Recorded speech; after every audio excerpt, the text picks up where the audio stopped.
வாங்க கவி ஸ்பெஷல் கிச்சன்ல இன்னைக்கு மரவள்ளி கிழங்கு வச்சு நம்ம கொழுக்கட்டை எப்படி செய்யுதுன்னு பார்க்கலாம். இப்போ இந்த மரவள்ளி கிழங்க சின்ன சின்னதாக கட் பண்ணி நம்ம வேவிச்சிக்கலாம். இட்லி பாத்திரத்துல போட்டு அடுப்பு பற்ற வச்சு நான் தண்ணி வச்சிருக்கிறேன். 2 சொம்பு தண்ணி ஊற்றிருக்கிறேன். தண்ணி சூடு ஏறிச்சு. மரவள்ளி கிழங்கு வைக்கிறதுக்கு நம்ம இதுக்கு தகுந்த மாதிரி உப்பு தண்ணியில தான் போடணும். தண்ணியில போட்டுக்கலாம். அடி தட்டு வச்சுக்கலாம், இட்லி தட்டு. மரவள்ளி கிழங்குலாம் நான் கட் பண்ணி வச்சுக்கிறேன். இப்போ மரவள்ளி கிழங்குலாம் வச்சுக்கலாம்.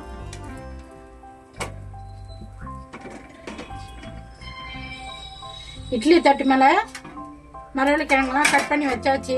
தண்ணியில் போட்டு வேக கூடாது, ஆவில தான் வேகணும். அப்போதான் நல்லா இருக்கும். இப்போ மூடிக்கலாம். இது 1/4 மணி நேரம் வேகத்துக்கு. இப்போ வந்து பார்க்கலாம்.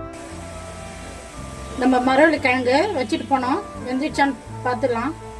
இந்த மாதிரி ஒரு குச்சி டிப் குச்சி இருந்துச்சுன்னா அழகாக குத்தி பாருங்க. கிழங்கு நல்லா வெந்துடுச்சு. கிழங்கு வெந்ததே தெரியும். இந்த மாதிரி அழகாக வெடி போடுவோம். இப்போ நம்ம கிழங்கெல்லாம் எடுத்துக்கலாம். நம்ம மரவள்ளி கிழங்கு வேக வச்சோம். மரவள்ளி கிழங்கு கொழுக்கட்டைக்கு கிழங்கு நல்லா வெந்துச்சு. நல்லா வெடி போட்டுக்குது பாருங்க. அதான் பதம். இப்போ சூடு ஆறட்டும். நான் ஃபேன் காற்றுல கொண்டாந்து வச்சுக்கிறோம். சூடு ஆறின பிறகு நம்ம இதை தோலை உரிச்சிட்டு உடச்சி விட்டுக்கலாம். நம்ம மரவள்ளி கிழங்கு வேவிச்சு வச்சிருந்தோம். எல்லாத்தையும் நல்லா உடச்சி விட்டுக்கிறோம். இதில் ஒரு 10 தேங்காய் பத்தை திருவல் போட்டுக்கலாம்.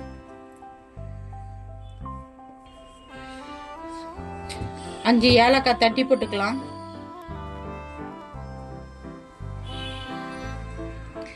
சர்க்கரை ஒரு 100 கிராம் போட்டுக்கலாம். எல்லாத்தையும் ஒன்றா மிக்ஸ் பண்ணிக்கலாம்.